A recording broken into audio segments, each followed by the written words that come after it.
In this quick tutorial, I'll be explaining about HBase Data Store, which is one of the famous NoSQL database solution available in the Hadoop distribution. So currently, HBase is an open source and it is licensed after the Apache Foundation, and it is a columnar storage. Unlike in any other relational system, the data is actually stored in the form of records, but here in HBase, the data is stored in the form of columns. So that is why it is column oriented solution, and it is distributed because it is sitting on top of HDFS, which has multiple data nodes and a master node, right? All the computation, data analysis, everything happens on the distributed system. So HBase is a NoSQL database, and it is not really RDBMS solution. So what do you mean by RDBMS? The features such as indexes, triggers, advanced query languages, analytical functions. So those are not part of HBase. So if it is not a database, then it is called as data store. So this is the right term for HBase. It is just a data store along with some regional servers and in-memory capabilities. It can perform really real-time big data application needs. So it was earlier it was called as Google Big Table. Afterwards, it was renamed as HBase. So HBase is faster, scalable, reliable, and also fault tolerant. This is mainly because of HDFS, ecosystem. It provides a number of nodes, so the processing becomes really faster at each and every node level. Scalable is because if your data needs or analysis requirement increases, you can easily extend your regional servers so that you can easily scale your cluster. So reliable and fault tolerant is because of the data redundancy. So the data is stored at multiple data nodes. Even if one of the node goes down, you still get your data from the remaining nodes. So that's why it is called reliable and also the fault tolerant. Moving on to the architecture. So client is a tool or some application, external application trying to access or perform any data analysis via HBase. So in our case, we'll be using Talend as our client, right? So from Talend, you directly connect to the Zookeeper. So when you create the connection in Talend, all we specify is the Zookeeper. So Zookeeper is a service which is responsible to track and keep track of health of the entire node. It's not just HDFS; it also perform various other operations. So Zookeeper actually initiates all the requests to HMaster. So HMaster is nothing but something called as a leader node, right? It's a leader wherein all the requests from the client is received by HMaster, and it will work with workers node. So here in this diagram, all the regional servers are nothing but worker nodes. So the actual computation, analysis, aggregation happens at this layer. And we have finally data storage layer, which is HDFS, right? So as soon as there is a request coming from a client system, the request is received at the master and compiled, and the instruction is sent to the available regional servers. So based on the capacity, based on the availability, HMaster will decide to which regional server the request needs to be sent, and that will perform the leader kind of a role in this entire architecture.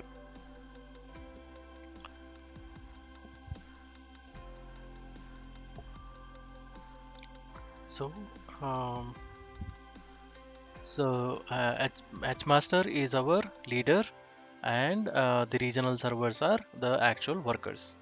So leader will always monitor for monitoring the worker nodes, and also assigning all the client request, and when that is done, it will also retrieve and then pass it back to the client application.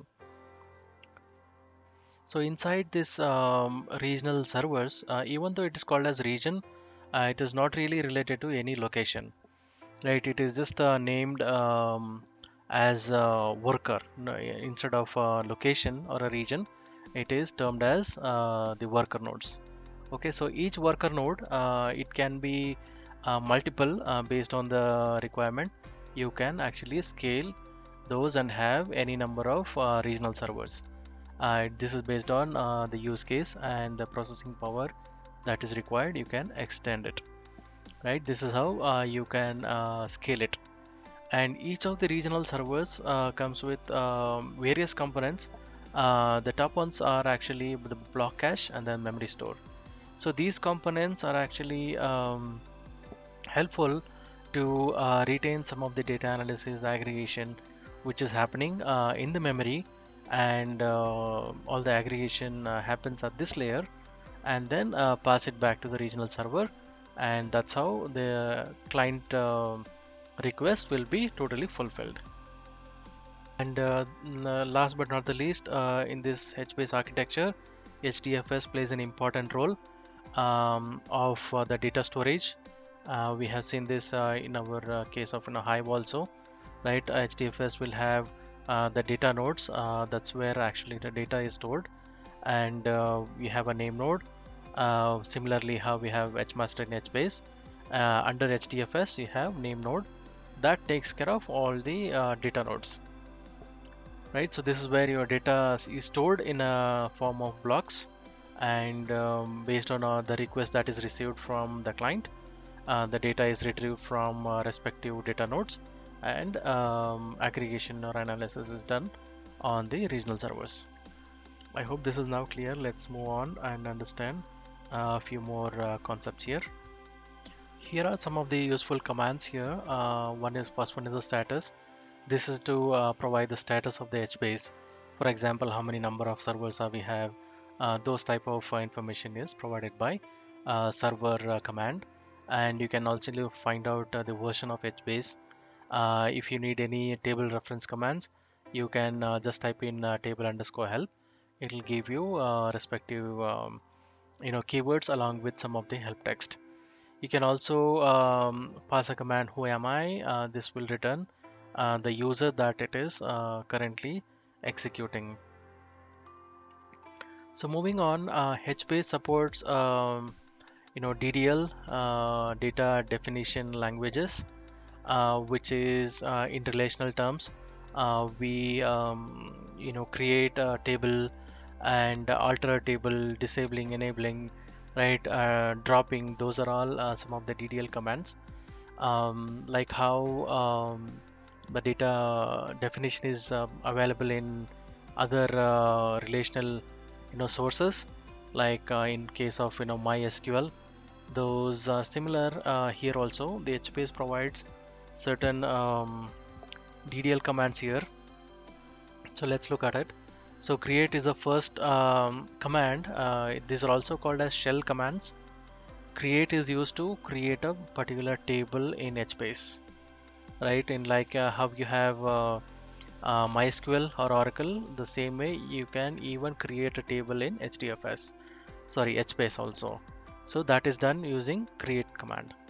And we have a list command to list all the tables that are available in HBase. So disable is additional command which is not there in relational system. Directly we drop the table in case of MySQL or Oracle. But here in HBase, you will have to first disable the table and then you drop it. So that is the sequence. And there is a command is disabled to make sure to check if the particular table is disabled or enabled state, right? Likewise, for the disable, we also have enable command. We have describe. This is the same command which we use in DBMS as well. So this shows the description of the table, like how many columns are there and what's the column level details are available in describe command. And if you want to alter command by adding a new column family or new column, you will be using the alter command. Using the exist, you can verify if a table exists or not, and drop command is used to drop the table from HBase. Right, there is a drop all also available, using which you can drop almost all the table. So this is all about the data definition language. Let's move on and find out what are the DML operations are permitted in HBase. Right, so DML commands are nothing but like adding a row, deleting a row, counting records.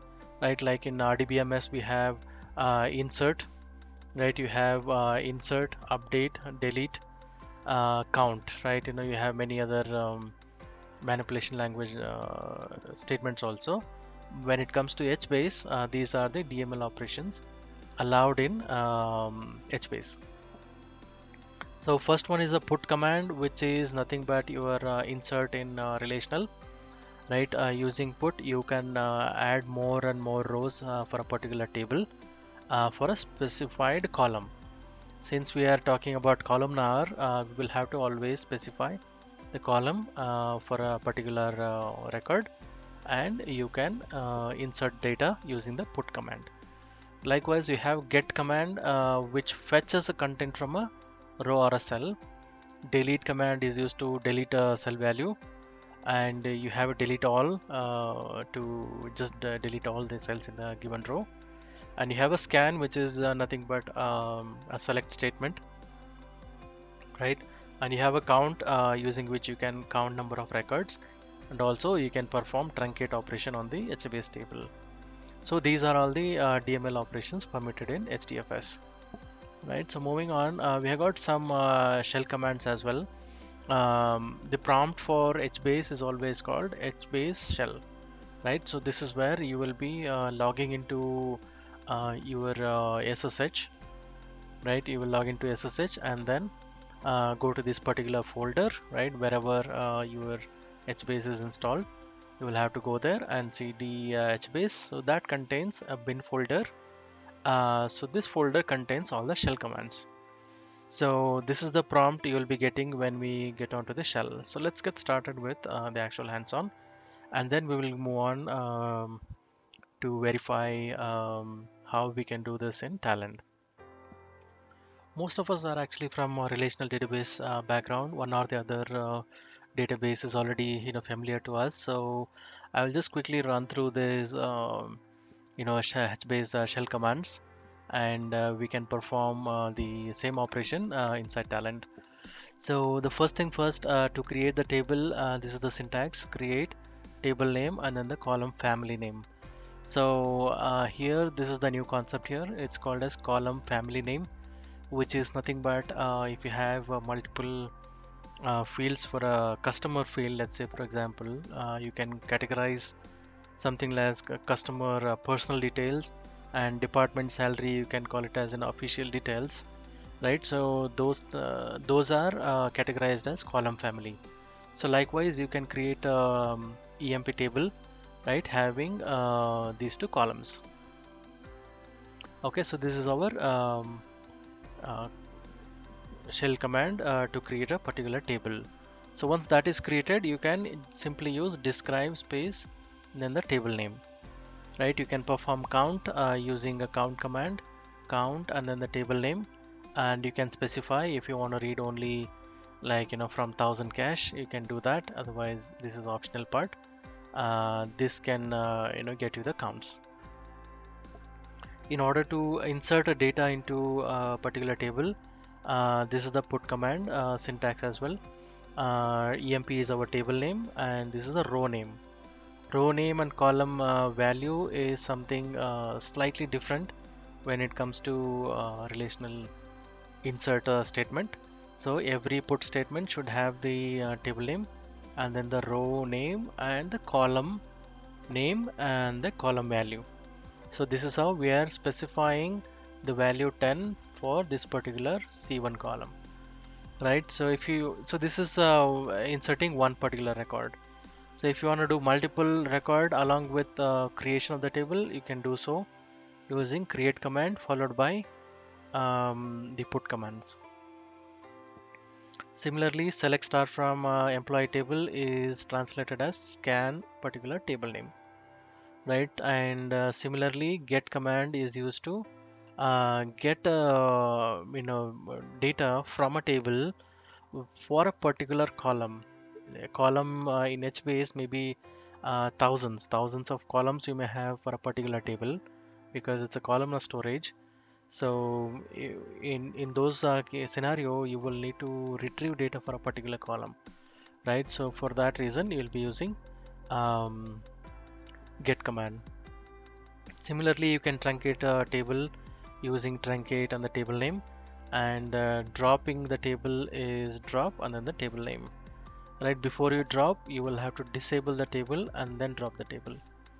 Right, so these are some of the syntaxes for creation. I'll try to put this in a description box below so that you can access these and perform your hands-on. So these should be done directly on the SSH, like how we have seen in the current window. So I'll once you log into the SSH, you should be seeing a prompt like this. So once you get this prompt, all you have to type in is HBase shell. So this will take you to the HBase shell, and you can input the commands over there. So if you go to Ambari, you should be able to see that service running under Ambari as HBase.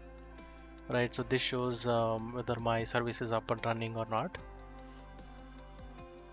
Right, yeah, so this is the HBase summary. So everything seems to be okay, and as we see, this is the shell. Right, so once this is done, we can type in the command as list. This will list all the available tables in that particular HBase instance. Right, you can even say scan from a particular table. We will have to always prefix with this single quote. So these are the data records available in this particular table. Right, if you carefully notice, the way it is retrieving data is slightly different. Okay, so these are some of the columns. Category ID, category description is one of the columns in this particular table. Right, so this is the reason we are not calling it as relational. It's not really stored in a record format. Right, I hope this is all clear now. I'll move on to the talent part. I have already created this the skeleton of the job so that we can save some time. So here you see this is the HBase connection. So as we discussed in our architecture, talent is a client. So client connects directly to the Zookeeper, right? So this is how we were discussing, right? So talent connects to Zookeeper, and that will enable us to access the regional servers and perform any data input output kind of operations, right? So I'm using pre-job to create the new connection and post-job to close the HBase connection. So this is how this is very simple. All you have to do is just provide the Zookeeper and it will create the connection for you. So for the actual data transformation, I have used one of the Hive table as input. Okay, so these are the standard settings we have seen in our Hive as example. Right, I'm reading a table called a category from Hive database, and then I'm loading into HBase. So when we pull this HBase output component, so here are some of the properties. So I'm trying to reuse the HBase connection here, and I'm providing the table name, and there is a way we can specify to drop the table if exist, or create a new table, create table if not exist. So there are several action on the table available, and we can use any one of those appropriate. And so here one additional thing in HBase is that for every column we will have to specify the family name, right? So right now we are dealing with category table. So we have got ID, parent, and description. So we have given a family name, right? So this is mandatory. Without this, you will not be able to load any data into this particular table. Okay. So likewise, under advanced settings, you have an option. You can, put some family parameters. We will discuss in our upcoming advanced topic. But for now, in the basic settings, you will have to specify all the columns along with the family name, right? So once this is done, that's all. The data will be read from your source and then dumped into the target. So for the sake of easier display on the screen, I'm using the same table and I'm using HBase input component here, right? So it's the same table and same set of columns and the column family, right? Input and output components, they have exactly same settings to specify the table name and then the column name along with the family, right? Once this is done, all you have to do is just connect to tlog-row. We'll print it as a table. So let's see how this works.